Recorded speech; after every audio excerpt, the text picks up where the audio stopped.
Vamos a dar un momentito a que regresen los papás. O la mayoría.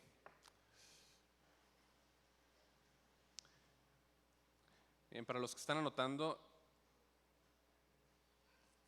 esta predicación se llamará regocijarse en el sufrimiento. Regocijarse en el sufrimiento. ¿Le parece bien si me acompaña a orar? ¿Sí o no? ¿Sí? Señor, te damos gracias esta mañana.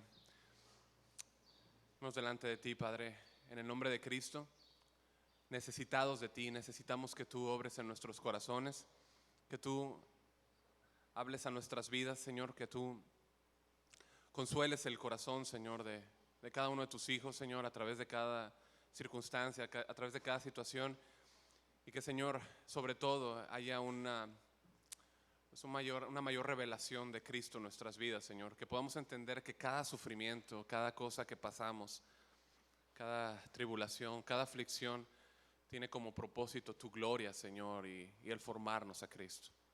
Ayúdanos, Señor, háblanos y guarda esta palabra en nuestras vidas, Señor. Toma tu control de este tiempo, en el nombre de Jesús. Amén. Bien, pues el tema que quiero hablarles esta mañana, ya les comenté un poquito, y que Dios ha preparado para nuestros corazones, es regocijarse en el sufrimiento. ¿Sí? Como que puede sonar un poco paradójico, ¿no? Regocijarme en el sufrimiento. ¿Cómo explicas eso, pastor? ¿No? ¿Cómo puedo yo regocijarme o alegrarme cuando estoy sufriendo? ¿Cómo puedo regocijarme o alegrarme cuando estoy pasando un tiempo tan difícil? Quizá todos hemos leído, ¿no? Comentarios del pastor y escritor puritano Matthew Henry, ¿no? Lo tenemos en nuestros dispositivos y tenemos acceso a sus comentarios, son una riqueza. Pero hay una historia que cuenta que en una ocasión unos ladrones lo asaltaron y se llevaron su cartera y otras cosas, ¿no? Y después de esto, él escribió en su diario acerca de este acontecimiento lo siguiente. Fíjate, él escribió: Señor, ayúdame a estar agradecido. Primero, porque nunca antes había sido robado. Segundo, porque aunque se llevaron la cartera, no me quitaron la vida. Y tercero, porque aunque se llevaron todo lo que yo tenía, no era mucho. Y cuarto, gracias porque fui yo quien fue robado y no quien robó, ¿no? Qué tremendo, ¿no? ¿Y tú y yo nos gozamos cuando algo así pasa? ¿Sí o no? A veces pasan otras cosas y enseguida nos agüitamos, ¿no? Del verbo nos entristecemos, ¿no? Enseguida, ¿no? Cuando pasamos por situaciones de dolor, ¿no? No actuamos así, pero algunos de aquí posiblemente estemos sufriendo, ¿no? O están sufriendo. Y algunos quizá no estemos sufriendo, pero pronto vamos a sufrir. Es un hecho, ¿ok? Pasaremos. Pero escuche, muchas veces el estar en dolor o en tiempos de dolor nos hace no ver a la gente que está cerca de nosotros, a nuestro alrededor, y ver que ellos también están pasando por sufrimiento, ¿sí? Tenemos amigos, tenemos familiares que lloran, que sufren, vecinos que pasan por situaciones difíciles.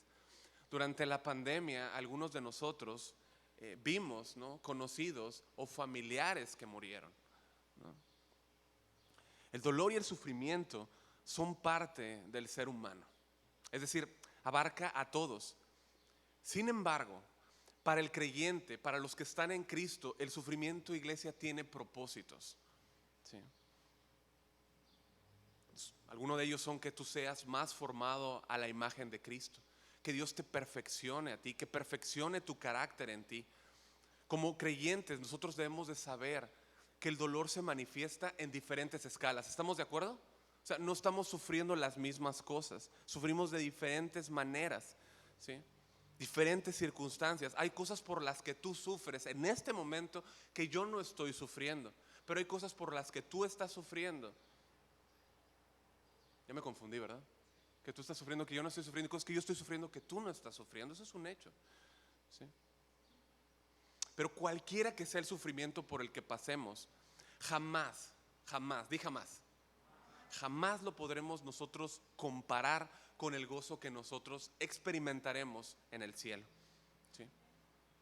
Y escucha, Dios quiere que tú y yo transformemos nuestra forma de pensar acerca de esto, ¿sí? Dios quiere que nuestra forma de pensar sea cambiada. Por eso el apóstol Pablo, en el capítulo 12 de Romanos y versículo 2 dice: y no os adaptéis a este mundo, sino transfórmense, ¿sí? Transformaos mediante la renovación de vuestra mente, para que verifiques cuál es la voluntad de Dios, lo que es bueno, lo que es aceptable y perfecto. Así como vimos, ¿no? Y usted nos mencionó ahorita algo, el domingo previo al retiro, nosotros hablamos, José Luis nos estuvo hablando acerca de la luz, ¿no? Que brille la luz de Cristo en nosotros, ¿no? Y iglesia, el mundo necesita ver que la luz de Cristo brille a través de nosotros. Pero escucha, incluso en momentos de dolor. En momentos de dolor. Sí. Ahora, no me malinterpretes, con esto no estamos diciendo que no haya un genuino dolor, ¿no? O sea, como que, hey, sé fuerte y aguanta todo, no. Hay cosas desgarradoras, ¿verdad que sí? Hay cosas que nos duelen, ¿sí? Hay cosas que nos lastiman, verdaderamente. Un hijo que se revela a Dios, ¿no? Un matrimonio que sufre infidelidad, una enfermedad, un despido de trabajo, etcétera, etcétera, etcétera. Son muchas cosas las que podemos pasar. No obstante, iglesia, Dios quiere que tú y yo podamos estar o volar por encima de las circunstancias. No es fácil, ¿verdad que no? Cuando estamos pasando por eso, o sea, ahorita el consejo cae suavecito, ¿no? Pero cuando estamos pasando por situaciones difíciles, no es fácil subir por encima a los pensamientos de Dios. Fíjate, no vayas, pero el profeta Isaías en el capítulo 55, versículo 8 y 9 dice: porque mis pensamientos, es Dios, ¿no? Hablando a través del profeta, dice: porque mis pensamientos no son vuestros pensamientos, ni vuestros caminos mis caminos, declara el Señor. Porque como los cielos son más altos que la tierra, así mis caminos son más altos que tus caminos, y mis pensamientos más que tus pensamientos. Hay veces que vas a alguna ciudad, ¿no? Para aquellos que a veces nos toca viajar, que vas a Monterrey o a la Ciudad de México o a Guadalajara, y es muy común que esté lloviendo, ¿no? De repente llueve, o sea, estás con una camisa y de repente empieza a llover y tienes que tener algún abrigo porque incluso es frío, ¿no? Y de repente te mojas, de repente sale el sol. Hay letreros, ¿no? Incluso que dicen: si no te gusta el clima, no te preocupes, ahorita cambia, ¿no? Dale 5 minutos. Entonces, a mí me gusta mucho, ¿sabes? Ver cuando llueve en los aeropuertos. No sé de ustedes, ¿no? Me gusta tomar un cafecito, estar sentadito, ver los aviones ahí despegar, estar ahí, hasta que llega el momento que a mí me toca tomar mi vuelo. Y bueno, yo me subo al avión y veo cómo está lloviendo, ¿no? Y está todo gris, ¿no? Pero en un momento, en cuanto tú subes, o sea, el avión sube a cierta altura, dices: ¿y las nubes? ¿Dónde estaban? ¿No? Gone, no, they're gone. Ya no están, se fueron, ya no están. Se fueron. ¿Por qué? ¿Dónde está la tormenta que estaba? ¿Sí? Bueno, lo que pasa es que tú ya estás en una altura superior. ¿Sí? Ya no ves esa tormenta, al contrario, ves el cielo azul, ves la luz. ¿Sí? No quiero minimizar para nada lo que te esté pasando, o sea, no es mi intención, pero mi verdadera intención es mostrarte a través de esta ilustración y lo que vimos en Isaías, que tú y yo no nos quedemos en nuestra tormenta. Eventualmente pasará. ¿Estamos bien? Eventualmente pasará, porque es circunstancial, es momentánea, es temporal. La lluvia no es eterna, ¿verdad que no? ¿No? A menos que ibas en Seattle, ¿no? Que llueve como 9 meses, ¿no? Pero no, y menos aquí en Los Cabos, que llueva llueve un ratito, ¿no? O sea, pero es temporal, es un ratito nada más, ¿no? ¿Okay? Tú y yo necesitamos entender y subir al pensamiento de Dios, entendiendo que nuestra situación desde la perspectiva de Dios pasará, ¿sí? Escucha, así como cuando sube el avión y encuentra el cielo azul y la luz y no ha cambiado, ¿te das cuenta? El sol siempre estuvo ahí. El sol siempre estuvo ahí, el cielo siguió siendo azul.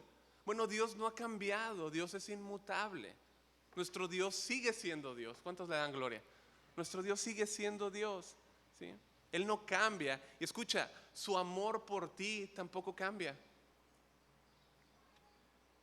No cambia, su amor por ti no ha cambiado, jamás, ¿sí? No ha menguado, Él siempre está ahí, aún en tu sufrimiento, aún en tu prueba. A veces puede parecer que no está, ¿verdad que sí? ¿Sí o no? A veces puede parecer que no está. Parece que se ha ido. Pero eso no significa que no esté. Un maestro siempre está enseñando, ¿no? Y hablando y enseñando y dirigiendo. Pero cuando es la hora del examen, ¿qué hace? Calla, ¿no? ¿Sí o no? Momento de estar callado. Momento de prueba. Al igual que Matthew Henry, como discípulo de Jesús, al ser asaltado, ¿no? Subió por encima de sus circunstancias porque pudo discernir el propósito de Dios. Bueno, tú y yo debemos de subir por encima de nuestra circunstancia y entender que el ser seguidores de Cristo, aún, escucha, aún si estás caminando en obediencia, sufrirás. Discípulo de Cristo, vas a sufrir. Si yo pregunto ahorita, tú eres discípulo y levantas la mano, yo te digo, vas a sufrir. Y ese es mi primer punto, sufrirás. Quisiera que me acompañes, para los que ya están ahí, por favor, Mateo 5, del 11 al 12. Jesús da este primer gran sermón, ¿sí? Es el primero de 5 sermones que dará en el Evangelio de Mateo, ¿sí? Y esta maravillosa predicación que nosotros conocemos como el sermón del monte, y no dice el sermón de un monte, era el sermón del monte, era un monte conocido, ¿sí? Nosotros vemos que él ve la multitud, versículo 1, viendo la multitud subió al monte, ¿sí? Él vio la multitud, él se sentía siempre atraído hacia las multitudes, no para buscar el aplauso de las multitudes, lejos esté de eso, jamás el Señor, pero él veía las necesidades de la gente, él veía el dolor de la gente, porque él siempre es compasivo y él sigue siendo compasivo ante el dolor de la gente, ¿sí? Su compasión es notoria. No vayas, pero el capítulo 9 y versículo 36 dice, y él al ver las multitudes tuvo compasión de ellas, ¿no? Aquí en el versículo 1 dice que al ver la multitud subió al monte y se sentó. Y esta era la forma común en la que un maestro, un rabino enseñaba, se sentaba, ¿no? En esa época. Y dice que vinieron a él sus discípulos. Tú puedes imaginar esa escena. Está Jesús sentado, luego tiene un círculo donde están pudo haber sido así, ¿no? No dice, pero pudo haber sido así. 12 discípulos alrededor, ¿no? Sus 12. Y luego después está otro radio, están otros discípulos, ¿no? Hay más discípulos. Y luego está toda la gente atenta, pendiente a escuchar las palabras de Jesús, interesados. En el versículo 2 dice que abriendo Jesús su boca les enseñaba. Abriendo su boca les enseñaba. Mira, cuando Jesús habla, tú debes de prestar atención, debes de estar atento a lo que Jesús te está hablando. Más nos vale oír las palabras de Cristo, sus preciosas palabras en nuestro corazón, y que como iglesia siga habiendo un asombro cuando Cristo nos habla, ¿sí? Siempre sus palabras, iglesia, te van a dar instrucción. Siempre sus palabras te van a dar guía. Siempre sus palabras te van a dar consuelo. Siempre, siempre, ¿sí? El punto es si queremos oír, ¿verdad? El punto es si queremos oír.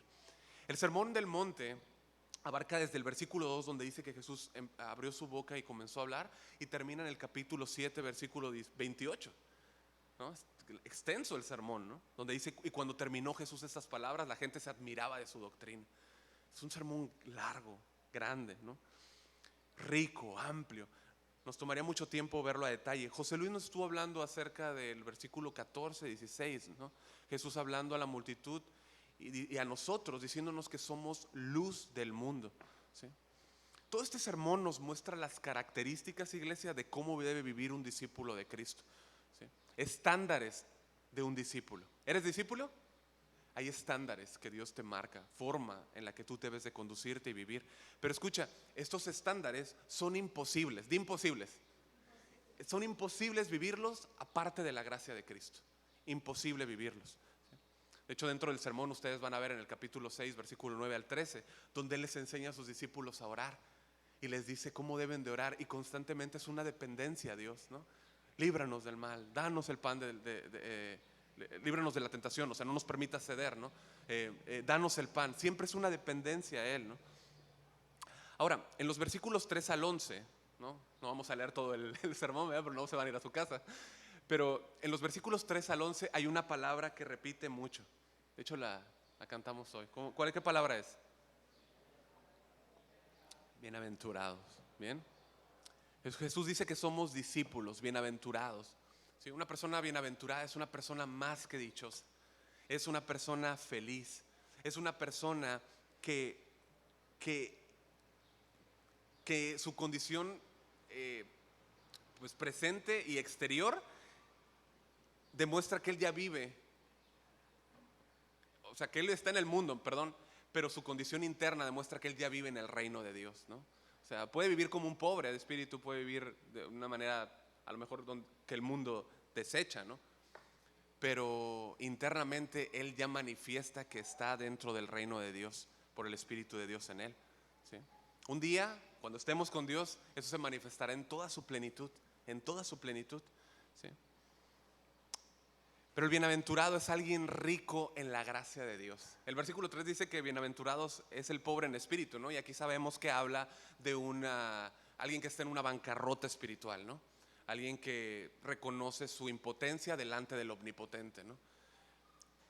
Pero un bienaventurado es alguien rico en gracia. Y en el versículo 11, que es el que vamos a ver, 11 y 12, le dice bienaventurados, dichosos, ricos en gracia.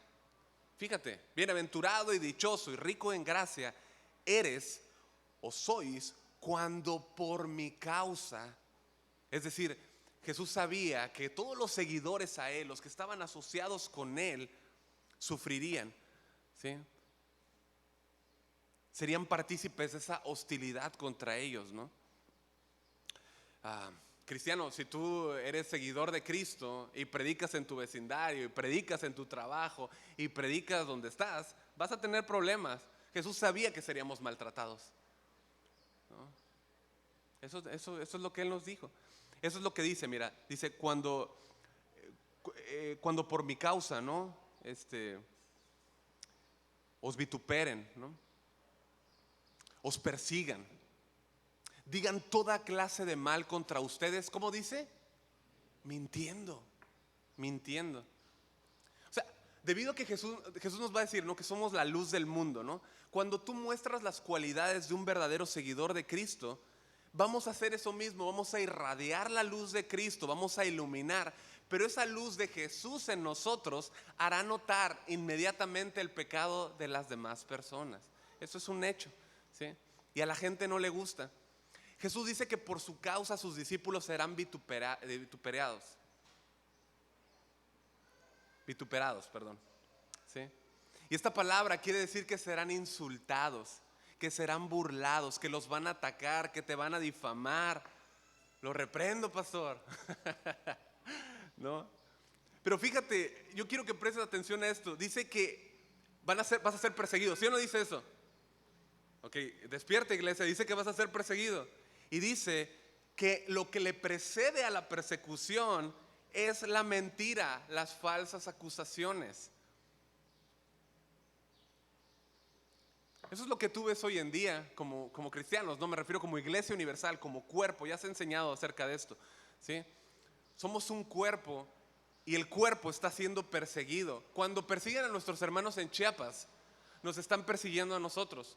Cuando persiguen a nuestros hermanos en Afganistán, nos están persiguiendo a nosotros. Cuando persiguen a nuestros hermanos en India, nos están persiguiendo a nosotros, ¿sí? Quizá tú y yo no estamos pasando por las condiciones de ellos, que ellos están atravesando, ¿sí? Pero es parte de la soberanía de Dios. Pero eso no quiere decir que no estemos sufriendo con ellos. Solo Dios sabe el grado de necesidad, de nuestra necesidad, ¿no? Es mucho mayor que las de ellos. Donde hay persecución es donde el fuego del evangelio está ardiendo, donde el corazón de los hermanos está ardiendo y ardiendo y ardiendo, ¿sí? Y nosotros que estamos bien, sufrimos de una frialdad pasmosa, dañina. Solamente Dios sabe cuánto daño nos hace. Ahora déjame comentarte un poco, ¿no? Hablando de sufrimiento y persecución, para que ubiquemos un poco. México, el país de México, se encuentra entre los 50 países más perseguidos del mundo y está en el lugar número 43 según Puertas Abiertas, ¿no? La página Puertas Abiertas que pueden encontrar ustedes en internet, ¿sí? Los tipos de persecución que los cristianos sufren en México son la corrupción, el crimen organizado, la opresión de los clanes, la intolerancia secular. Y dice que la fuente ¿sí? El origen de esta persecución a creyentes se lleva a cabo por líderes religiosos, líderes de grupos étnicos, parientes, ciudadanos, pandillas, funcionarios del gobierno, redes criminales, partidos políticos y grupos de presión ideológica. ¿Sí? Aquí donde vivimos, iglesia, muy pronto enfrentaremos persecución. ¿Sí? Muy pronto. Y lo haremos, y quizás sea de personas que apoyan ideologías como la de género, ¿no? Vamos a verlo. ¿Sí?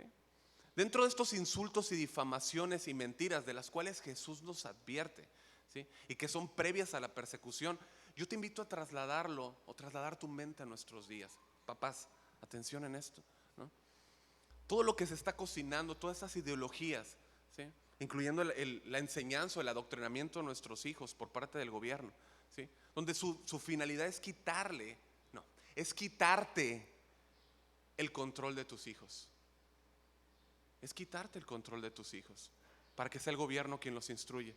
Y una de las bases que ellos usan y usarán contra nosotros es como que como padres cristianos nosotros somos violentos con nuestros hijos.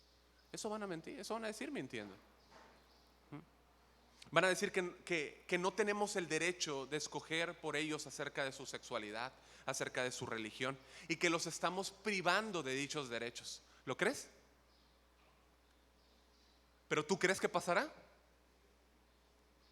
Es una mentira, obviamente, pero sí pasará. ¿Sí?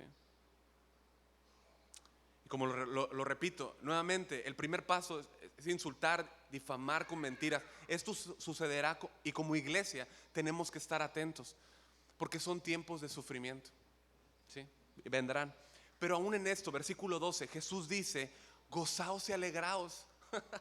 Jesús dice, gozaos y alegraos. ¿Por qué? Porque vuestro galardón es grande en los cielos, porque así persiguieron a los profetas que fueron antes de ustedes.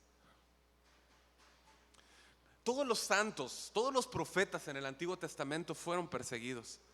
Y yo le invito a que lea la carta en Hebreos, el capítulo 11, perdón, ¿no? Lea el libro de Hebreos, léalo y vea todas las persecuciones. En el versículo 36 ahí del capítulo 11 de Hebreos nos habla de que experimentaron vituperios, experimentaron azotes, más de esto prisiones y cárceles, ¿no? Tiempo nos faltaría de hablar, como dice el mismo capítulo. Pero por ejemplo, hablando del profeta Jeremías, ¿no? Él era un mensajero de Dios y por eso sufrió castigos. ¿Qué podemos decir de José? Lo insultaron, lo difamaron. ¿Cuántos dicen, yo quiero ser como José? Lo insultaron, lo difamaron, ¿no? Y escucha, él prefirió sufrir a pecar. Prefirió ser luz y prefirió exponer su vida, ¿no? Y exponer la maldad de los demás. Primero la de sus hermanos y luego la de la esposa de Potifar, ¿sí?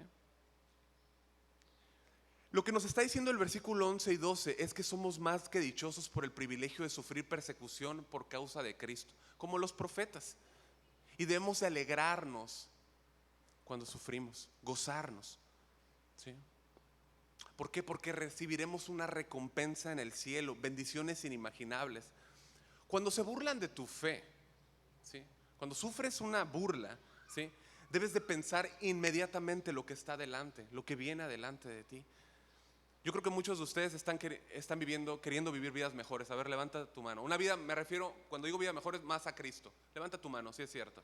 Todos los días te dan, yo quiero ser más como tú, quiero ser más como tú. Y ves cuánto no te parece a Él, ¿no? Pero ahí la llevas, ¿no? O sea, cuando pecas, te duele, ¿no? Te arrepientes, corriges y te apartas y vas creciendo, ¿no? Ya no le tiras la basura al vecino, ¿verdad? O ya no dices, esta es tuya, ¿no? Y esa risita nerviosa, ¿no? Ya no lo haces, ¿no? Tratas de no hacerlo, ¿no? O sea, al contrario, le juntas su basura, ¿no? Corriges, ya estás pagando tus impuestos, ¿no? Ya estás tratando mejor a tus compañeros de trabajo, ¿sí? Porque quieres parecerte a Cristo, pero de repente, ¿qué pasa? Se burlan de ti. Ahí viene el cristianito, ahí viene la cristianita, ¿no? Y sufres burlas y dices, ¿pero por qué? ¿Por qué si estoy queriendo seguir a Cristo y quiero ser obediente? ¿Por qué la gente me odia y se burla de mí? Bueno, primero que nada, si estás queriendo parecerte a Cristo, lo más normal es que la gente te odie. Vaya yendo por favor a Juan 15, 18 y 20. ¿Sí? Lo primero, lo más normal es que la gente te odie. Y segundo, si la gente no te odia, estás en un grave problema. ¿Sí? Déjame mostrártelo aquí en el texto. ¿Sí? Juan 15, 18 al 20. Voy a leerlo en la Biblia de las Américas y tú lo lees en la versión que tengas. Dice, si el mundo os odia, a ver, vamos a leer, ¿no? Si el mundo os odia, sabéis que me ha odiado, perdón, a mí antes que a vosotros. Si fuerais del mundo, el mundo amaría lo suyo. Pero como no sois del mundo, sino que yo os elegí de entre el mundo, por eso el mundo os odia. Acordaos de la palabra que yo os dije. Un siervo no es mayor que su señor. Si me persiguieron a mí, también os perseguirán a vosotros. ¿Sí? Aquí Jesús está con la cruz delante.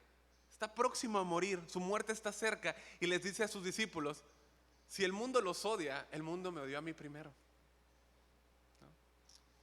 Ellos verían muy pronto ese odio hacia Jesús manifiesto. Él sería crucificado en un madero. Él sería clavado por nuestros pecados. ¿Sí? El mundo por el cual Él venía a morir, ahora le estaba odiando. El mundo por el cual Él vino, o el cual Él vino a amar, le estaba matando.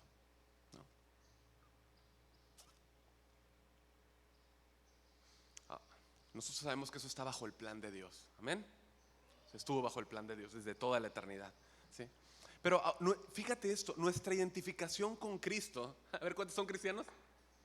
Levanta tu mano. Digo, si no eres, no la levantes, pero si eres, levántala.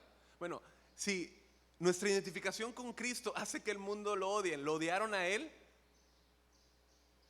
te van a odiar a ti. No esperes lo contrario. Jesús dijo en los primeros versículos de este capítulo que estamos unidos a Él. De hecho, si tú ves el versículo 1, dice que en los primeros versículos habla de que Él es la vid, ¿no? ¿Sí o no? Dice que Él es la vid y nosotros somos los pámpanos. Los pámpanos, somos las ramas que dan frutos, ¿no?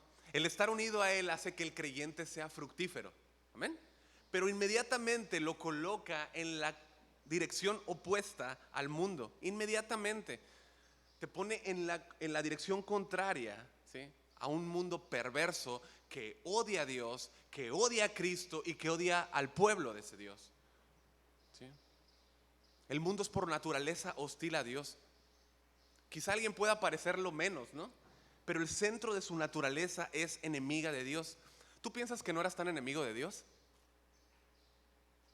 Deja que la palabra te corrija, ¿no? Si hubiera ese pensamiento. El apóstol Pablo escribe a los romanos, ¿no? Acerca de la justificación en el capítulo 5. No vayas para allá. Y dice que tenemos paz con Dios en los primeros versículos por medio de la sangre de Cristo, ¿no? A través de su muerte en nuestro lugar, ¿sí? Su muerte nos puso en la relación correcta con Él por medio de Cristo. Y que por medio de esa muerte seremos salvos del castigo.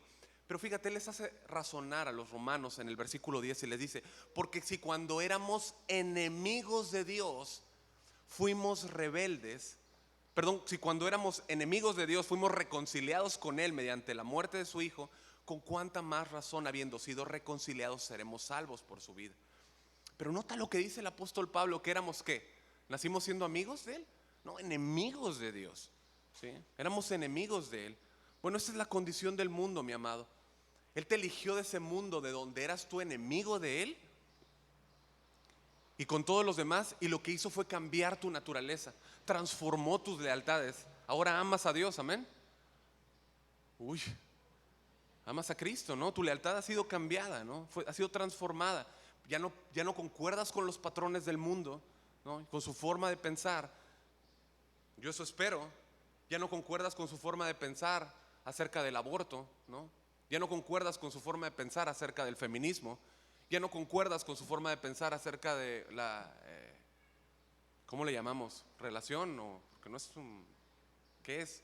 Relación homosexual, ¿no? No estás de acuerdo con la inmoralidad, no estás de acuerdo con el libertinaje, Si tú estás de acuerdo con toda esa forma de pensar, revisa tu fe, ¿sí? Porque quizá nunca fuiste llamado del mundo. ¿Sigues ahí? ¿Sigues ahí? ¿Sigues en tu condición de enemigo? Yo te invito a que te arrepientas y confíes en Él. Pero lo que hace Dios es transformar nuestra forma de pensar. Cambia el centro de nuestras lealtades, ¿sí? El discípulo, en el versículo 20 de Juan 15, o sea, es un siervo, dulos, es un esclavo. Hermano, ¿cómo me dijo? Sí, eres esclavo de Cristo. ¿Cuántos son esclavos de Cristo aquí? Amén, yo también. Quiero el más indigno, pero somos esclavos, Él nos llamó, ¿sí? Bueno, dime por favor, ¿qué lógica tendría esperar que yo como siervo reciba mejores tratos que el Señor? Si al Señor lo trataron mal, yo espero que me aplaudan, no, para nada. Cristo fue perseguido y tú y yo de alguna u otra forma seremos perseguidos. Cristo sufrió, nosotros también sufriremos. La palabra de Cristo fue desechada, también tu palabra será desechada, ¿sí? Pero como nos dice Hebreos, Cristo soportó la cruz, menospreció la vergüenza que ella significaba por el gozo que le esperaba, ¿sí? Ahora está sentado a la diestra del trono de Dios. Su mirada estaba fija en la gloria venidera. Así fue como fue a la cruz, su mirada fija en lo que tenía delante. Y nosotros tenemos que caminar igual, iglesia, con lo que nos espera, la gloria en la cual entraremos y estaremos un día con Él, ¿sí?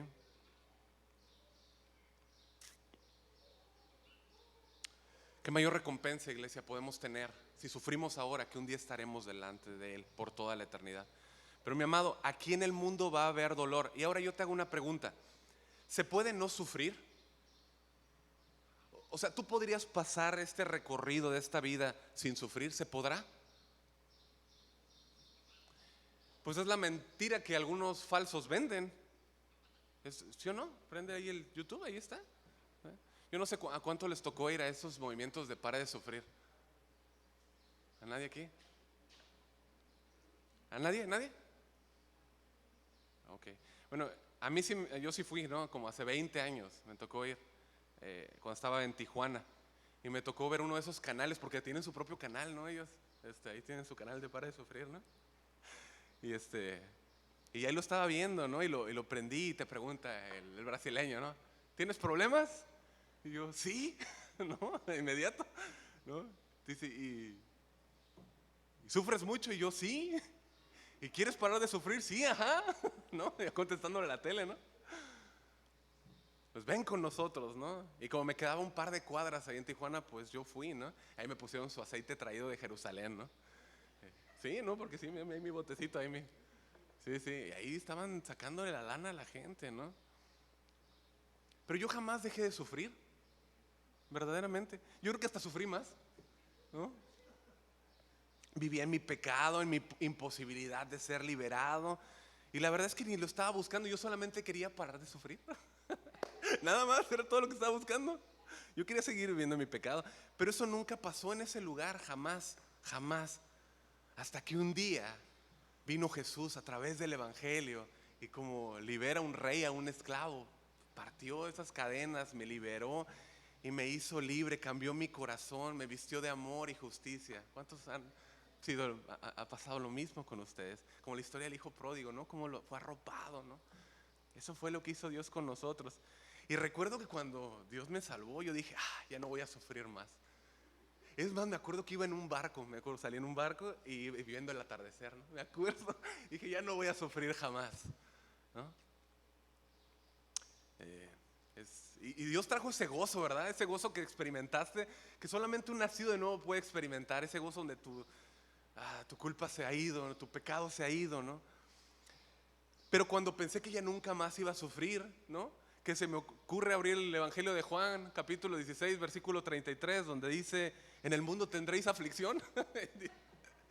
En el mundo tendréis aflicción, ¿no? Pero confiad, yo he vencido al mundo, dice el Señor, ¿no? En la Nueva Traducción Viviente dice, en el mundo tendrán muchas pruebas y tristezas, pero anímense, porque yo he vencido al mundo. Entonces la tristeza no se va a acabar. Estamos en un mundo caído. Sufrimos por consecuencias del pecado de otros, sufrimos por consecuencias de nuestro propio pecado. Lo que yo debo entender es que en esa cruz Cristo venció al mundo y nos colocó del lado vencedor, ¿sí? Pero aún así habrán problemas, habrán angustias, habrán persecuciones. No debemos de pensar que el sufrimiento es algo fuera de lo común. Y aquí quiero que me acompañes, por favor. Primera de Pedro, capítulo 4, versículo 12 y 13. ¿Sí? Yo no debo de pensar que el sufrimiento es algo fuera de lo común, algo contrario. ¿Sí? De hecho, el sufrimiento forma parte del buen plan de Dios para purificarnos, iglesia.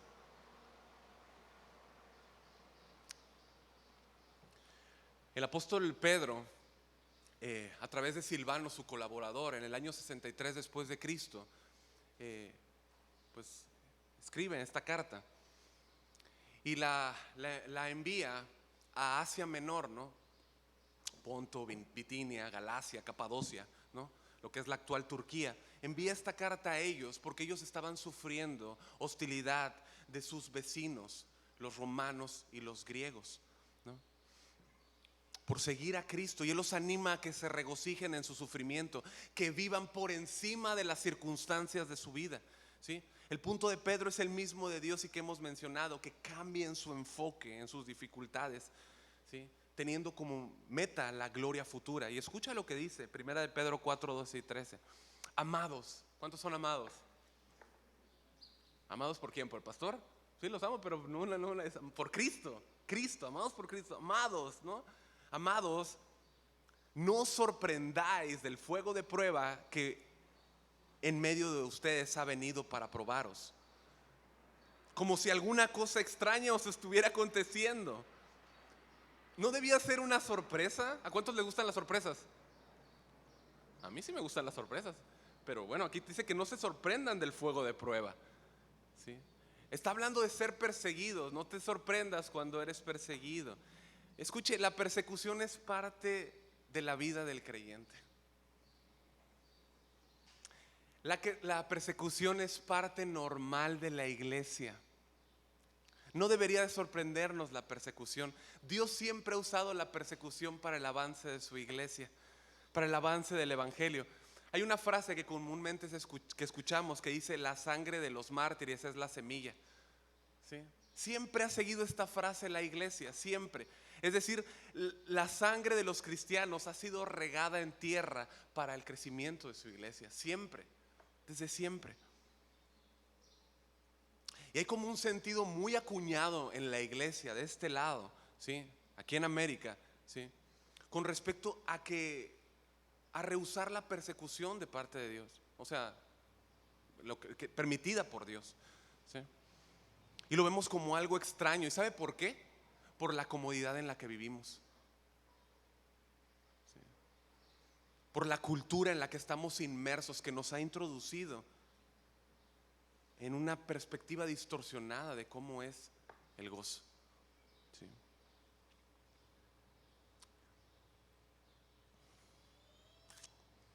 A veces decimos: Dios, no envíes la persecución, pero ¿qué tal si Dios quiere decir: ahora quiero usar a mis hijos en México? Ahora quiero usar a mis hijos en México para que participen del evento glorioso del martirio. ¿Qué tal? Quiero que ellos continúen expandiendo mi mensaje y que por medio de su sangre sellen el testimonio de mi verdad, ¿sí? La iglesia debería no sorprenderse, sino ser agradecida por este honor, ¿sí o no? No, no os sorprendáis, dice Pedro. El dolor no es algo anormal dentro de la iglesia. La persecución no es algo anormal dentro de la iglesia. De hecho, es la forma más común de la iglesia, el sufrimiento, ¿sí? Ahora, existen cosas, ¿no? Porque también los abarca aquí, que llegan de repente a nuestras vidas, que nos sorprenden, ¿sí? Que nos suceden y no nos avisan, ¿sí? De repente pasan cosas, no nos avisan. Pero tú tienes que entender algo: no son simples coincidencias. Hay un propósito de Dios, hay un plan de Dios en tu sufrimiento, ¿sí? Forma parte de ese plan tu sufrimiento. Y tú dices: pastor, nuevamente te reprendo, ¿no? Casi los escucho. Pero el versículo 19 nos dice, por favor acompáñame porque si no vas a decir que fue algo que dijo el pastor. Dice: por consiguiente, los que ¿qué? Los que padecen, dice la Reina Valera. Los que sufren, dice la Biblia de las Américas. Los que padecen conforme a la voluntad ¿de quién? De Dios. Encomienden sus almas al fiel Creador haciendo el bien. O sea, la prueba o el fuego de prueba, como dice Pedro, lo que hace en ti y en mí es sacar las impurezas. Lo que hace en ti y en mí es sacar de esa suciedad que está en nuestros corazones, ¿no? Es como cuando un joyero limpia el oro, ¿no? Tenemos un amigo por ahí en común que trabaja el oro, ¿no? Y a mí se me contó hace muchos años cómo es que lo trabaja, ¿no? Un amigo me dijo. Pero cómo lo ponen al fuego, ¿no? Y cómo se trabaja y cómo empieza a chillar, ¿no? Dicen que chilla, ¿no? ¿Alguien lo había escuchado alguna vez? Dice que chilla, ¿no? O sea, se escucha, ¿no? ¿Por qué? Porque está siendo limpiado. El fuego limpiador lo limpia. Bueno, es parte de la voluntad de Dios. No se sorprendan. Dice, no se sorprendan, pero encomienden sus almas. Es decir, encomiéndense a Él. Confíen en Dios, que es con lo que empezamos la Biblia, ¿no? La predicación hace rato, ¿no? Confiad en Él está la fortaleza de los siglos. Confiad en Él. O sea, encomienda tu alma al fiel Creador. O sea, ya estás en el fuego limpiador, que es parte de la voluntad de Dios. Confía. Confía porque Él es tu Creador. Él sabe lo que necesitas. Él es doblemente tu dueño. Él te compró y te hizo. Confía en Él. Ya estás en el fuego de prueba. Despójate en Él. O sea, suéltate en Él, ¿no? O sea, confía en Él, ¿sí? Él sabe cómo amarnos y cuidarnos. Y como decíamos, pues no es fácil regocijarme cuando estoy pasando por esto, cuando estoy obedeciendo y estoy sufriendo. Pero fíjate que hasta en eso debemos obedecer al Maestro. Y ese es mi segundo punto corto. Pero es que yo debo obedecer a Jesús cuando me manda que me regocije en el sufrimiento. Debo obedecer. Y aquí sigo en el versículo 13.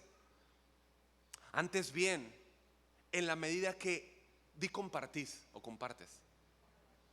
En la medida que compartís los padecimientos de Cristo, regocijaos, para que también en la revelación de su gloria os regocijéis con gran alegría. Esto va bien ligado a lo que mencionamos. ¿Por qué Pedro nos dice que nos regocijemos? Bueno, él está repitiendo las palabras del Maestro. ¿Recuerdan Mateo 5? Regocíjense y alégrense, porque su recompensa es grande en los cielos. Jesús mismo en su palabra me dice que me regocije aun cuando yo sufro, ¿sí? Porque ese mismo padecimiento, aquí escuche, ese mismo padecimiento o sufrimiento lo que hace es evidenciar mi unión con Cristo. Mi unión con Cristo. Esto es muy profundo, mis amados. Pedro dice, no te sorprendas de las pruebas cuando lleguen, pruebas de fuego, por la que estás atravesando como si te sucediera algo extraño. Antes bien, en la medida que compartís los padecimientos de Cristo, regocíjate. O sea, cuando tú sufres, no sufres solo. Eso es lo que nos está diciendo. Es que no estás sufriendo solo, ¿sí? Cuando tú sufres, tú estás compartiendo, e incluso a ti se te están compartiendo los padecimientos de Cristo. Tú estás siendo compartido de los padecimientos de Cristo. Y esa es la razón del gozo. A ti se te ha concedido el sufrir por Cristo. No vayan para allá, pero ¿cuántos ubican el Filipenses que dice en el 1:29? Porque ustedes os ha concedido por amor de Cristo no solo creer en Él, sino también ¿qué? Sufrir por Él. Se te ha concedido. Conceder habla de un favor, una gracia. O sea, se te fue concedido sufrir por Cristo. Se te concedió, ¿sí? Y cuando te gozas en el sufrimiento que compartes con tu Salvador, eso te lleva a tratar de imaginar en una pequeña manera el gozo del cual participarás cuando Él regrese en su segunda venida. Iglesia, ¿sabes que Él viene por ti? ¿Sabes que el león de la tribu de Judá viene pronto? No temas, hermano, por lo que estás pasando. No temas por lo que estás pasando. No tengas un temor.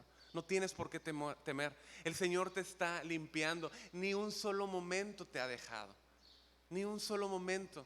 Jamás te ha dejado. Él te ha prometido estar contigo. Fíjate la promesa que Él hace en Isaías 43:1. Mas ahora dice el Señor, tu creador, oh Jacob, el que te formó, Israel, no temas. No temas porque yo te he redimido, o sea, te he comprado, te he llamado por tu nombre, mío eres tú. Cuando pases por las aguas, yo estaré contigo. Cuando pases por los ríos no te vas a ahogar, no te anegarán. Cuando pases por el fuego no te quemarás, ni la llama te abrazará. Es fuego de prueba, sí, pero ese fuego de prueba es la fidelidad de Dios limpiándote, amándote, preparándote para la eternidad con Él. Tu mente y mi mente debe ver el sufrimiento con el lente del Señor. Tu sufrimiento, ¿sí?, debe verse con el lente del Señor, ¿sí? Así que, punto número 1, si estás caminando en obediencia a Jesús vas a sufrir. Punto número 2, Jesús nos manda como discípulos regocijarnos cuando sufrimos. Él es nuestro creador, Él es nuestro redentor y sabe que mi sufrimiento evidencia mi unión con Él, lo cual me va a traer un inmensurable gozo. Y mi tercer y último punto es, ¿por qué regocijarnos en el sufrimiento? Me debo de regocijar en el sufrimiento porque el sufrimiento es temporal, ¿sí? Para el cristiano no puede compararse con el gran gozo eterno que algún día vamos a experimentar en el cielo. En el segundo siglo hubo un abogado llamado, seguramente lo han escuchado, Tertuliano, ¿no? Y en algún momento se iba a convertir en un apologista, pero él dice que en su conversión, o más bien el origen de su conversión, fue que él observó a cristianos cantando mientras iban a la muerte. Eso fue lo que hizo lo que produjo su conversión, ¿no? ¿Cómo es que alguien puede cantar? Cantar es un símbolo de alegría, ¿no? Cuando estás sufriendo, ¿cómo es posible? Cuando alguien tiene de cara a la muerte y estar cantando. Y esto me recordó lo que estábamos al momento de estar escribiendo, ¿no?, en las enseñanzas que estamos viendo en el libro de Hechos, ¿no? La visita de Pablo y su equipo misionero a Filipos, ¿no? Está en el Hechos 16 del 11 al 40 si usted quiere leerlo, ¿no? Pero Lucas el escritor nos cuenta de una historia de una esclava endemoniada que era divina, ¿no? Lo que hace Pablo y Silas es que la liberan, ¿sí? Y esto produce un gran odio delante de sus amos. ¿Por qué? Porque pues eso era lo que les producía ingresos. Y lo que hacen es llevarlos delante de los magistrados. Y bueno, después de que les dan una paliza, ¿sí?, los encarcelan. Los encarcelan, el guardia le pone las piernas en el cepo, ¿no?, que podríamos decir que era como un dispositivo antiguo en el cual ponían las piernas para quedar como inmóviles y les producía calambres, pero el guardia dijo, yo no voy a dejar que se salgan, entonces les voy a poner esto, ¿no? Y ahí estaban, ¿no? Les era difícil acomodarse, estaban con sus espaldas hechas añicos, ensangrentados, adoloridos en el cepo, y a medianoche comienzan a cantar. Comienzan a cantar. El mismo Tertuliano, muchos años después, escribió acerca de esto, ¿no?, acerca de este evento, ya como cristiano, ¿no? Dijo, las piernas no sienten nada en el cepo cuando el corazón está en el cielo, ¿no? Cuando tú y yo pasamos por situaciones mucho, mucho, mucho menores que estas, ¿cuál es nuestra actitud? ¿Nos quejamos o gozamos? O damos gracias, ¿no? Pablo y Silas en medio de su sufrimiento estaban gozosos. De hecho, Pablo posteriormente le va a escribir a la iglesia en Filipos, regocijaos en el Señor siempre. Otra vez les digo, regocíjense. Bueno, Pablo está de acuerdo con Pedro y con Jesús, ¿no?, acerca del mandato de regocijarnos y gozarnos en nuestras tribulaciones. Y bueno, ¿por qué Pablo y Silas se regocijaban en medio de su tragedia? Porque ellos podían ver encima de su situación, como aquel avión, ¿no? Podían ver por encima de su situación. Veían que Jesús estaba con ellos y que Jesús mismo compartía sus sufrimientos con ellos y se gozaban. Quizá estaban cantando lo que cantamos hace un momento en el Salmo 42. Pero de día mandará Jehová su misericordia y de noche su cántico estará conmigo. Lo cantamos, ¿no? Y mi oración al Dios de mi vida. Pablo y Silas lo que hicieron fue traer su dolor delante de él. Estaban sufriendo algo circunstancial, algo temporal, ¿sí? Y la oración y el cántico que ellos hacían expresaba que sus ojos estaban fijos en el cielo, que lo que estaban viviendo era por un momento. Es como paradójico, ¿no? Sufrir y tener gozo al mismo tiempo. ¿Cómo puedes sufrir y tener gozo al mismo tiempo? Cuando una mujer está embarazada y está dando a luz, sufre, ¿correcto? Pero hay un gozo que la inunda por la criatura que viene al mundo. ¿Sí o no? Nosotros sufrimos, ¿no? De la misma manera, son como los dos lados de la misma moneda. Cuando alguien, un creyente muere, ¿qué pasa cuando un creyente muere? Yo recuerdo el fallecimiento, ¿no? De la mamá de un amigo pastor que yo amo, ¿no? Y yo recuerdo a esa hermana era un amor, hermanos, era un amor. Yo iba, o sea, venía entrando, ¿no? Y la hermana estaba hasta allá abajo, así canosa, bonita, ¿no? Preciosa la hermana. Y me decía la hermana, me decía, hermano, desde allá. Yo llegaba y la abrazaba. Había un genuino amor en ella, una fe genuina en ella, que wow, ¿no? Y yo recuerdo mi llanto cuando yo estaba orando, Señor, no la lleves, y murió. Y partió con el Señor. Y yo recuerdo mi llanto. Yo me metí hasta arriba del salón. No podía, o sea, mi llanto se escuchaba en todas partes. Estaba llorando. Y produjo un dolor bien fuerte, ¿no? En toda la iglesia. Pero yo me acuerdo cuando en el velorio, ¿no? ¿Sí se llama así, no? Velorio. Yo me acuerdo que era como una fiesta. En serio, sabíamos por lo que estábamos ahí, pero había una fiesta. ¿Por qué? Porque la hermana estaba con el Señor. Entonces habían esos dos lados, ¿no? De la misma moneda, ¿sí? De la misma moneda, ¿sí? Sufrimiento y gozo. Jesús entiende tu tristeza. Él mismo, estando en agonía, clamó a gran voz: Dios mío, ¿por qué me has desamparado? ¿Sí? Pero por el otro lado, Jesús sabía que tú y yo estaríamos un día delante de Él, y el gozo lo valía todo. Él sería entronado. Pablo es un gran ejemplo de sufrimiento. De hecho, si ustedes recuerdan, él fue llamado a sufrir. Él fue llamado no a parar de sufrir, sino llamado a sufrir. ¿Se acuerdan cuando Ananías, Dios le da una orden, ¿no? Le dice que vaya, ¿sí? En Hechos 9, y le dice: ve, porque instrumento escogido me es porque yo le mostraré cuánto debe padecer por mi nombre.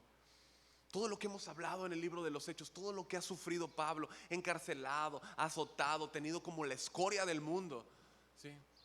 Todo lo que sufrió. Una vez lo apedrearon y lo consideraron muerto. En 2 Corintios 11, 24 y 27 usted puede ver toda la larga historia de aflicciones y padecimientos de él, y todas ellas por ser obediente a Cristo. ¿Tú podrías imaginar a Pablo brincando de alegría mientras lo azotaban? ¿Brincando de alegría mientras lo apedreaban? Por supuesto que no. El sufrimiento es legítimo y Jesús lo sabe, pero hay cosas en el sufrimiento que nos superan, ¿sí o no? Hay cosas en el sufrimiento que nos van a superar, ¿sí? Ahora, Dios nunca te va a dar algo más de lo que tú puedes soportar, ¿sí? Pero nuestro entendimiento, entendemos que nos superan, ¿sí? Hay cargas que son muy pesadas, y de hecho no somos llamados a cargarlas. Salmo 55 dice que pongas tu carga sobre Él y Él te sustentará, ¿sí? Hay cristianos enfermos, hay hermanos enfermos. Pablo mismo dice: ¿quién enferma y yo no enfermo? Ahora, muchas veces gente cercana a nosotros sufre y queremos ayudarla, queremos hacer liviana su carga, oramos con ellos, tratamos de consolarlos, sufrimos por ellos, sufrimos por la gente que está cautiva, por nuestros familiares que nos han entregado su vida a Dios, que son rebeldes al Evangelio. Pero en medio de ese dolor, recuerda, debemos de subir a las alturas donde los pensamientos de Dios están. Pablo sufrió todo, y él dijo en la segunda carta a Corintios, capítulo 14, 17, dijo: pues esta aflicción leve y pasajera, o sea, no está negando que hay una aflicción real y verdadera, pero dice: pero esta aflicción leve y pasajera es leve y temporal, ¿sí? Dice: nos produce un más eterno peso de gloria que sobrepasa toda comparación, ¿no? Todos conocemos una balanza, ¿no? Imagina una balanza, ¿no? Donde están tus sufrimientos ahí. 10 kilos de plomo, ¿no? ¿Qué pesa más? ¿Un kilo de plomo? No, pero está tu sufrimiento, ¿no? Un gran sufrimiento ahí, ¿no? Una balanza llena, ¿sí? De sufrimiento. Pero de este lado de repente cae un yunque, ¿no? De oro, de 1 tonelada. ¿Qué pesará más? ¿No? Obviamente ese peso es mayor. Bueno, el peso que tenemos por delante, la gloria que tenemos por delante es mucho mayor. Esto inundaba la mente de Cristo, de Pablo, perdón. El ser transformado a Cristo. Él decía, yo tengo muchas aflicciones, pero todo esto no es comparado con la gloria que está delante. Dios me está formando a la imagen de Cristo, ¿sí? ¿Cuántos están siendo formados a la imagen de Cristo, iglesia? De eso se trata. Eso es todo. Ser como Cristo. Escucha, cuando tú te pareces más a Cristo, tú le estás dando gloria a Jesús. Él sigue recibiendo gloria cuando tú te pareces más a Jesús. ¿Usted anhela que Dios forme su carácter en usted? ¿Tú anhelas que Dios te forme? Acompáñame a Romanos 5, por favor. Romanos 5.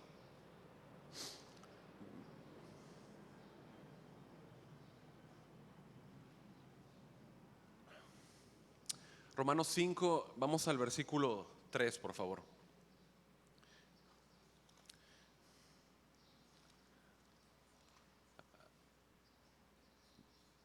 ¿Ya estamos?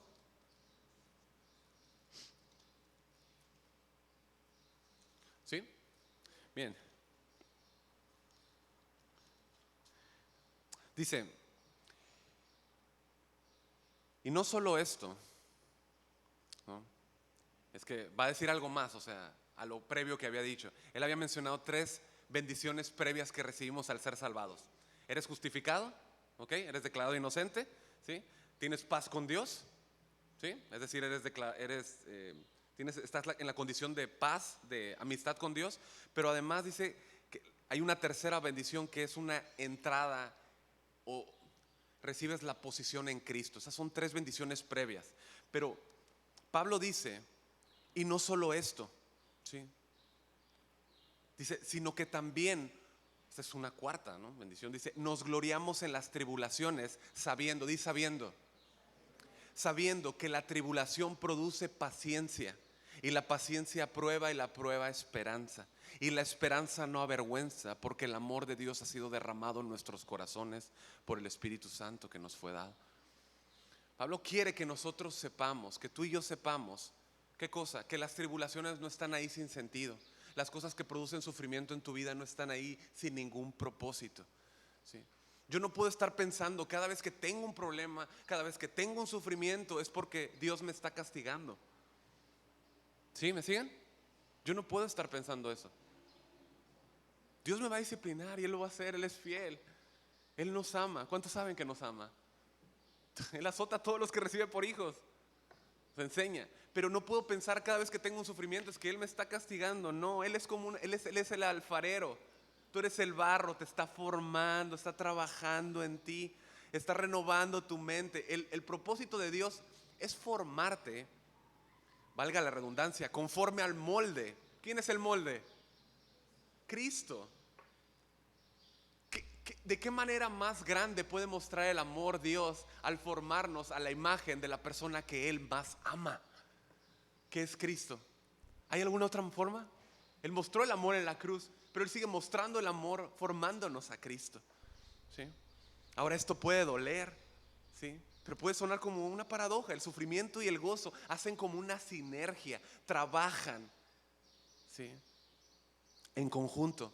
Yo puedo estar en sufrimiento, pero puedo estar en gozo, porque la tribulación en mí produce paciencia, produce constancia. De hecho, una de las traducciones es que produce aguante, ¿sí? Y la paciencia produce prueba, dice. ¿Sí está leyendo? ¿Qué produce la paciencia? Prueba. Y esto habla de un carácter probado. Es el sello de aprobación de Dios, ¿sí? Un carácter probado, que has esperado en Él, ¿sí? Y eso hace que tengas esperanza porque ves que Dios está trabajando. La tribulación produce paciencia, aguante. Ese aguante produce un carácter probado. Y como sabes que tu carácter está siendo probado y ha sido aprobado, hay una esperanza porque sabes que Cristo está obrando en ti. ¿Sí se entiende? Es difícil comprimirlo todo, ¿no? Vivimos en una cultura que solo busca el placer, una cultura hedonista, ¿sí? El final de todo es el placer. Tengo un problema, una circunstancia, y antes de esperar en Dios lo soluciono rápido. A un clic solamente agarro, pum, pum, ¿no? Ya lo solucioné. Eso no produce carácter. Y eso a veces puedes verlo en la falta de convicciones. Pregunta, ¿cómo se van a formar en nosotros convicciones, carácter, si no hay paciencia, si no hay aguante, que es producido por las tribulaciones, por las angustias, por el sufrimiento? Pero cuando ves que Dios está forjando tu carácter y te está haciendo más como Cristo, tú entonces puedes comprobar que la esperanza no avergüenza. Es decir, no te defrauda, porque está sentado sobre la sólida base del amor de Cristo que ha sido derramado en nuestros corazones por el Espíritu Santo, iglesia. Y esto, mis amados, nos da la prueba muy íntima de que Dios es nuestro amo y Señor. Pueden haber pruebas externas, pero su Espíritu Santo nos da testimonio de que somos hijos suyos, ¿sí? Que Él nos llevará al cielo tal como dijo que lo haría. ¿Se acuerdan que dice Filipenses 1:6? El que comenzó, estando persuadido de esto, que el que comenzó la buena obra en ustedes la perfeccionará hasta el día de Cristo. Cuando hablas con mucha gente, no saben dónde van a pasar su eternidad. No les interesa. Mucha gente solamente vive para el hoy, para el ahora. Muchos dicen que sí hay un Dios, ¿verdad que sí? Que está ahí arriba en alguna parte, ¿verdad? Pero sin una seguridad. Ese no es el creyente. El creyente está completamente en el lado opuesto. Sabe que Dios le ama y sabe que le ama de manera personal. Es triste que a veces, muchas veces, somos absorbidos, iglesia, por una cultura hedonista, sin esperanza. Esto no puede ser, iglesia. Las aflicciones y los sufrimientos tienen propósitos. Y te doy 2 propósitos nada más. Número 1, las aflicciones y el sufrimiento te van a enseñar que tu hogar no es esta tierra. ¿Sí me siguen? Te va a mostrar que tu hogar no es esta tierra, ¿sí? Y que todo lo que puedas sufrir y pasar aquí en esta tierra, un día será quitado. Todo el sufrimiento que puedas tener, un día serás consolado, ¿sí? Ahora sufrimos. En Apocalipsis 21:4 dice que Dios enjugará toda lágrima de los ojos de ellos y ya no habrá más muerte, ni más llanto, ni clamor, ni dolor, porque las primeras cosas pasaron. Amén. Un segundo propósito que nos ayuda, o por el cual las tribulaciones y los problemas y los sufrimientos nos son enviados, son para que consolemos a otros con la misma consolación con la que fuimos consolados. Segunda de Corintios 1:3 dice: bendito sea el Dios y Padre de nuestro Señor Jesucristo, Padre de misericordias y Dios de toda consolación, el cual nos consuela en toda tribulación nuestra, para que nosotros podamos consolar a los que están en cualquier aflicción con el consuelo con que nosotros mismos somos consolados por Dios. ¿Sufres? ¿Sí o no? ¿Sí o no? Porque si no, esta predicación es para otra iglesia. ¿Sufres? Yo sufro. Bueno, ¿quién te consuela? Nos consuela Dios, no a través de su Espíritu Santo. Pero eres consolado no con el mero propósito de que seas consolado, sino de que cuando eres consolado, ahora eres capacitado para consolar a otros. ¿Por qué no te pones de pie, por favor? Aún no he terminado. Pero cuando eres consolado, ahora puedes ir con el que está sufriendo, ¿sí?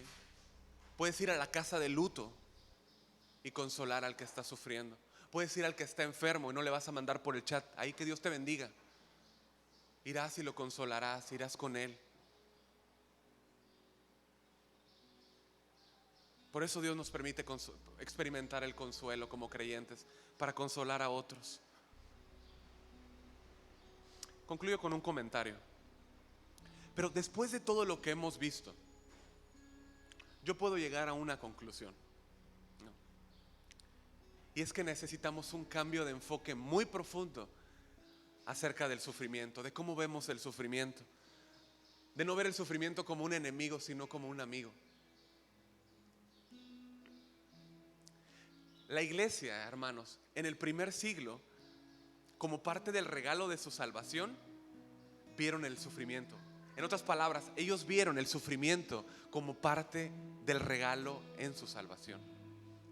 Era parte. Y escuche, incluso el morir por su fe. En el libro de una teología del martirio, Dice que en el primer siglo, escuche, cuando los cristianos eran asesinados por todas partes, cualquiera que se convertía a Cristo sabía que podía llegar a sufrir el martirio. Esos primeros cristianos estaban lejos, iglesia, de espiritualizar la enseñanza de Jesús acerca del sufrimiento del tema. Ellos no lo espiritualizaban nada más. En realidad ellos, escuche, ellos buscaron el martirio. Algunos incluso lo procuraron a tal grado que la iglesia creyó necesario enseñar a la gente que si una persona provocaba su propio martirio, se descalificaba para ello. ¿Puedes ver la mente de estos creyentes? Yo estaba leyendo y pude entender que esos hermanos tenían su mira puesta en el cielo. Habían abrazado el sufrimiento porque entendían que el sufrimiento evidenciaba su unión con Cristo. Y sabían que un día serían revestidos de esa gloria y estarían delante del Cordero, en aquel hogar que se nos ha prometido. Mi amado hermano, si estás sufriendo hoy en día, tú necesitas saber que el Señor está contigo, que está contigo ahí en tu dolor, en tu hora más gris. Él está ahí contigo, y que lo que estás sufriendo ahorita no es comparado con el peso de la gloria que nos espera. Lo que sufres es temporal. La gloria que veremos será eterna. Es como comparar gotas de agua con el inmenso mar, ¿no? Romanos 8:18 dice: pues tengo por cierto que las aflicciones del tiempo presente no son comparables con la gloria venidera que en nosotros ha de manifestarse. Tu sufrimiento es temporal. La gloria en Cristo, mi amado, es eterna. Si estás aquí esta mañana, ¿no?, y estás sufriendo esta palabra, yo sé que te ha consolado. Yo sé, es la palabra de Dios. Pero también, si tú estás aquí esta mañana y has oído el mensaje y tú sabes que no estás en Cristo, tú sabes que no eres creyente, tú sabes que tus pecados no han sido lavados, que no han sido limpiados por la sangre eficaz del Cordero, yo te invito a que ores al Señor, que confieses tu pecado, que creas en Él. De nada te sirve buscar el placer y la comodidad en esta vida y sufrir una eternidad en el infierno. El dolor que tú y yo merecíamos fue pagado sufrido en esa cruz. En Cristo hay lugar para ti. Jesús dijo en Juan 6:37: todo lo que el Padre me da vendrá a mí, y el que a mí viene de ningún modo le echaré fuera. Debido a que Él sufrió por ti, tú puedes recibir perdón y vida eterna. Yo te invito a que ahí donde estás inclines tu rostro, y por un lado tú puedas traer tu carga al Señor. Si hay algo que te está afligiendo, hay algo que te está causando dolor, deja tu carga en Dios. Deja tu ansiedad en Él, como dice Primera de Pedro. Él tiene cuidado de ti. No estás llamado a cargar esa carga. Estás llamado a confiar en que en Él está la fortaleza de los siglos, no en ti, en Él.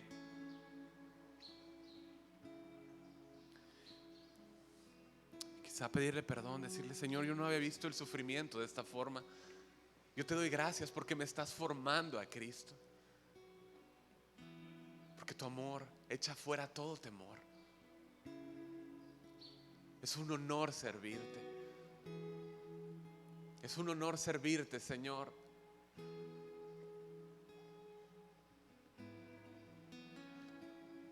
Gracias por habernos unido a ti, Señor. Y que en una manera más grande podamos comprender que parte del regalo que tú nos has dado es el sufrir, que forma parte de tu plan precioso, Señor, pero que no se compara con la gloria venidera.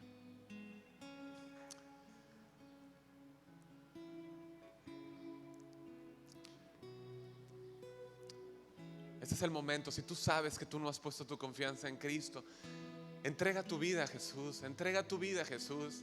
Él es poderoso para liberarte, para darte vida. En este momento tú dile: Señor, sálvame, perdóname. Yo reconozco mi pecado y reconozco que tú sufriste por mí en la cruz, y que si tú no me salvas yo iré al infierno. Pero yo sé que resucitaste. Yo sé que tú has muerto por mí y resucitaste, y me has prometido vida eterna.